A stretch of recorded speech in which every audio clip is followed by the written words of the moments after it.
जय Hind. Hello everyone. तो आज हम लोग पैराग्राफ नंबर 7, 8, 9, 10 को देखेंगे। आइए सबसे पहले समझते हैं पैराग्राफ नंबर 7 में गांधी जी क्या कहते हैं। देखिए पैराग्राफ नंबर 7 में गांधी जी आगे बताते हुए कहते हैं कि शहर जो है, शहर जो बड़े शहर होते हैं, यानी जो बड़े शहर होते हैं वे मतलब उतने अच्छे नहीं होते हैं।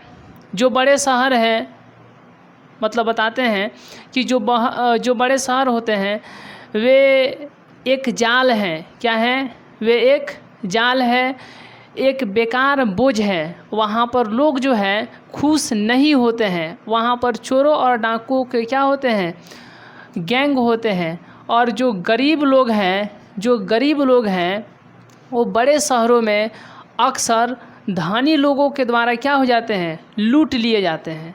तो पैराग्राफ नंबर 7 में गांधी जी यह बताते हुए कहते हैं कि जो बड़े शहर होते हैं, हमारे पूर्वज जो हमारे पूर्वज थे उनका ऐसा मानना था कि वो बड़े शहरों को उतना नहीं मानते थे। उनका ऐसा मानना था कि बड़े शहर जो है एक बेकार बोझ है, एक जाल है, और वहाँ पर जो है लोग खुश नहीं होते हैं। वहाँ पर चोरों और डाकुओं की जो सबसे ज़्यादा गैंग होती है, और हमारे पूर्वजों का ही मानना था कि वहाँ पर गरीब लोग अक्सर धनी लोगों के द्वारा लूट लिए जाते हैं। तो अब आइए पैराग्राफ नंबर 8 में बात करते हैं। और पैराग्राफ नंबर 7 में ये भी कहते हैं कि हमारे जो पूर्वज थे वही मतलब कि सबसे अच्छा और सबसे रियल जो होम रूल था उसका मज़ा हमारे पूर्वजों ने ही लिया। मतलब शहर में उतने होम रूल का मज़ा नहीं होता है। तो सच्चे और अच्छे और सबसे बढ़िया और वास्तव में अगर किसी ने होम रूल का फ़ायदा उठाया, इंजॉय लिया, तो हमारे पूर्वज ने ही सच्चे होम रूल का क्या लिए? आनंद लिए। अब पैराग्राफ नंबर 7 में बात करते हैं। और जब हमारे पूर्वज जो थे 7 नंबर में ही, तो हमारे पूर्वज जो थे वो छोटे से गांव में इसलिए मतलब संतुष्ट थे कि मतलब जहाँ पर बड़े शहरों में तो अक्सर लूट काट की बात होती थी। यानी वहाँ पर अक्सर गरीब को मतलब धनी लोग लूट लेते थे। इसलिए हमारे जो पूर्वज थे वह छोटे से ही गांव में क्या थे? छोटे से गांव में रह करके संतुष्ट थे। अब पैराग्राफ नंबर 8 की बात करते हैं। पैराग्राफ नंबर 7 हो गया। देखिए पैराग्राफ नंबर 8 में गांधी जी बताते हुए कहते हैं कि हमारे पूर्वजों के समय में, यानी जब हमारे पूर्वज थे उन लोगों के समय में जो राजा महाराजा थे, तो नीति के आगे राजा महाराजा की जो तलवार थे वो कम पड़ जाते थे। यानी हमारे ऋषि मुनि के ज्ञान के आगे, हमारे ऋषि मुनि के जो नीति थे उनके आगे राजा महाराजाओं के जो तलवार होते थे वो कम पड़ जाते थे। क्या पड़ जाते थे? कम पड़ जाते थे। और ऋषि मुनि को राजा महाराजा से बड़ा माना जाता था। और ऋषि मुनि जो थे पुराने ज़माने में ये सही ज्ञान की बात करते थे, अच्छा ज्ञान देते थे, सही इनके विचार थे, और ये सादा ज़िंदगी को जीते थे। मतलब राजा महाराजाओं की तुलना में ऋषि मुनि पुराने ज़माने में बहुत अच्छे माने जाते थे। अब ये मतलब जो हमारे पूर्वज लोग थे उन लोगों के समय में एक ऐसा राष्ट्र था, समझिए एक ऐसा राष्ट्र था कि वहाँ पर वकील और डॉक्टर तो थे, लेकिन जिस तरह से आज वकील और डॉक्टर मतलब ज़्यादा लोगों को लूट लेते हैं, पुराने ज़माने में ऐसा नहीं होता था। हमारे पूर्वजों के समय में जो वकील डॉक्टर होते थे वो लोगों को उतना नहीं लूटते थे। आज जो है, आज की अगर बात किया जाए तो लोग जो है मतलब इनके अंडर में रहते हैं। मतलब इनका लोगों को ऊपर मतलब एक तरह से कह लीजिए तो शासन मतलब चलता है, बोलती चलता है, ठीक है, चलती चलता है, ठीक है। यानी वकील और डॉक्टरों मतलब वकील और जो डॉक्टर हैं आज के ज़माने में इनकी चलती लोगों पर चलता है। जबकि पुराने समय में हम लोगों के पूर्वजों के समय में यानी लोगों की चलती वकील और डॉक्टरों पर चलती थी, ठीक है। पुराने ज़माने में जो हमारे वकील और डॉक्टर थे वो आज की तुलना में बहुत बेहतर थे और ना ही उस समय कोई दलाल होता था, ठीक है, और ना ही उस समय पुराने ज़माने के समय में, पूर्वजों के समय में, ना ही कोई दलाल होता था जो लोगों को बहका करके कहाँ तक ले जाए, कोर्ट कचहरी ले जाए और लोगों से कुछ मतलब ठगागुनी कर ले। तो पहले ज़माने में ऐसा उतना नहीं था। और पहले ज़माने के लोग जो थे, हमारे पूर्वज, वो अक्सर कोर्ट कचहरी से बहुत ज़्यादा डरते थे, उतना कोर्ट कचहरी नहीं जाते थे।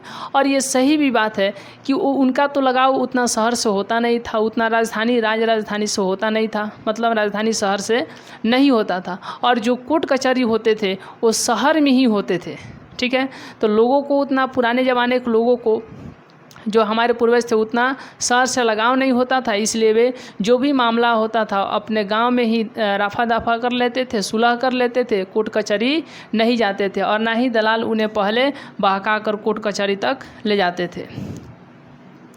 और वो जो थे हमारे पूर्वज, आम तौर पर जो हमारे पूर्वज थे, आम लोग थे, साधारण लोग थे, वे कृषि को करते थे, अपनी खेती को करते थे, अपनी खेती की पेशा को करके जीवन यापन जीते थे और उसी में क्या रहते थे, बहुत ज़्यादा संतुष्ट रहते थे, खुश रहते थे। अब आइए यहाँ पर पैराग्राफ नंबर तो 8 भी हो गया, अब 9 की बात करते हैं।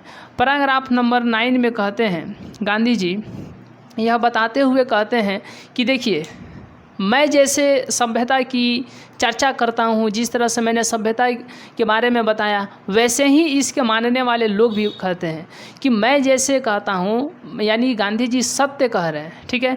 वो बताते हुए कहते हैं कि जैसे मैं सभ्यता को चर्चा करता हूँ, सभ्यता की चर्चा करता हूँ, वैसा ही इसके मानने वाले लोग भी क्या करते हैं, चर्चा करते हैं।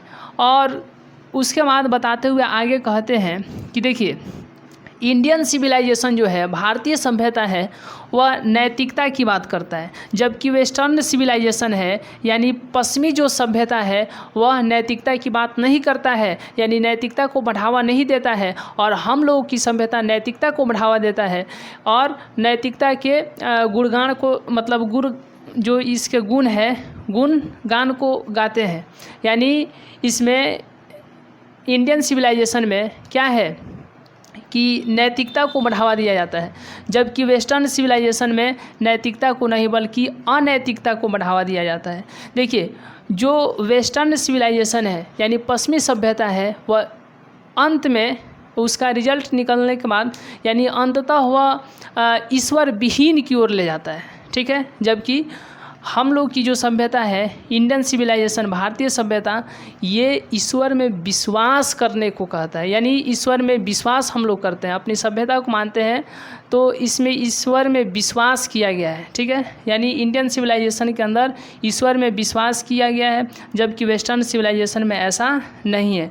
आवर सिविलाइजेशन, यानी हम लोगों की सभ्यता इस तरह से बहुत अच्छी है, तो हम लोग को अपनी सभ्यता से इस तरह से लिपटे रहना चाहिए, इस तरह से चिपके रहना चाहिए, जैसे एक छोटा बच्चा अपनी माँ की छाती से चिपका रहता है, अपनी माँ की छाती से लिपटा रहता है, उसी तरीके से हम लोगों को अपने भारतीय सभ्यता के साथ उस तरीके से चिपका रहना चाहिए। देखिए, अब पैराग्राफ नंबर 9 हो गया। अब 10 में हम लोग देखेंगे कि गांधी जी कहते हैं कि ऐसा नहीं है कि हम वेस्टर्न सिविलाइजेशन से, यानी जो पश्चिमी सभ्यता है, उससे हम घृणा करते हैं। हम घृणा नहीं करते हैं, बल्कि धन्यवाद इसलिए देते हैं क्योंकि हम तो भारतीय सभ्यता, ये पश्चिमी सभ्यता की जो साहित्य है, उससे हमने बहुत कुछ सीखा है। गांधी जी कहते हैं कि भारतीय ये जो वेस्टर्न सिविलाइजेशन है, इससे हम घृणा नहीं करते हैं, इससे हम घृणा नहीं करते हैं, बल्कि उल्टे इसको हम धन्यवाद इस बात के लिए देते हैं क्योंकि जो वेस्टर्न लिटरेचर है, यानी पश्चिमी साहित्य है, उससे हमने बहुत कुछ सीखा है, इसलिए हम उसको धन्यवाद देते हैं, ना कि उसे घृणा करते हैं। लेकिन धन्यवाद हम मॉडर्न सिविलाइजेशन को भी देते हैं। धन्यवाद हम मॉडर्न सिविलाइजेशन को इसलिए देते हैं क्योंकि यह, इसके मतलब भारत जो है इसके बदौलत ये अपने ऊंचाइयों तक पहुँचे, ठीक है, अपने अधिकतम ऊंचाइयों तक पाए, मतलब अधिकतम ऊंचाइयों तक मतलब जाए, ठीक है। कौन? भारत अपने अधिकतम ऊंचाइयों को छुए, इसलिए हम मॉडर्न सिविलाइजेशन को धन्यवाद देते हैं, लेकिन अपने देशवासियों को हम फ्रेंकली तौर से यानी स्पष्ट रूप से यह बता देना चाहते हैं कि किसी भी कीमत पर हम मॉडर्न सिविलाइजेशन की हितकारी नहीं करेंगे। हर कीमत पर हम मॉडर्न सिविलाइजेशन को त्याग देंगे या त्यागने की बात करेंगे। ठीक है, तो बहुत बहुत धन्यवाद।